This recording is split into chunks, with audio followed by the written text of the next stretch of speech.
விதவிதமான ஆடை ஆபரணங்களுடன் உங்கள் பண்டிகை நாட்களை ஒளிமயமாக கொண்டாட டி நகரில் உள்ள வேலவன் ஸ்டோர்ஸுக்கு வாங்க.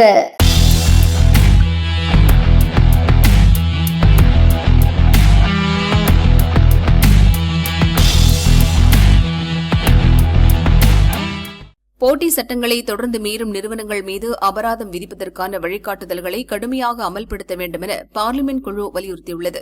மிலிந்த் முரளி தியோரா தலைமையிலான மாநிலங்களவை துணை சட்டக்குழு இந்திய போட்டி ஆணையம் தொடர்பாக தாக்கல் செய்துள்ள அறிக்கையில் கூறியுள்ளதாவது: போட்டி சட்டங்களை நிறுவனங்கள் தொடர்ந்து மீறும்போது இந்திய போட்டி ஆணையம் அபராதம் விதிக்கும். நியாயமான போட்டியை உறுதிப்படுத்த போட்டி சட்டங்கள் தீவிரமாக அமல்படுத்தப்படுவது அவசியம். இல்லையெனில் குறு, சிறு மற்றும் நடுத்தர தொழில் நிறுவனங்கள், ஸ்டார்ட் அப் நிறுவனங்கள் உள்ளிட்டவற்றின் போட்டியிடும் திறன் பாதிக்கப்படும். நிறுவனங்கள் போட்டி சட்டங்களை தொடர்ந்து மீறுவதால் தங்கள் மீது விதிக்கப்படும் அபராதத்தை தொழில் நடத்துவதற்கான சாதாரண செலவாகவே கருதும் அபாயம் உருவாகிறது. இதனால் சட்டங்களின் தடுப்பு நோக்கம் பாதிக்கப்படுகிறது. எனவே அபராத தொகையை நிர்ணயிக்கும் வழிகாட்டுதல்களை இந்திய போட்டி ஆணையம் தீவிரமாக அமல்படுத்த வேண்டும். குறிப்பாக தொடர்ந்து விதிமீறும் நிறுவனங்களுக்கு கடுமையான அபராதம் விதிப்பதன் வாயிலாக எதிர்கால குற்றங்களை தடுக்க முடியும்.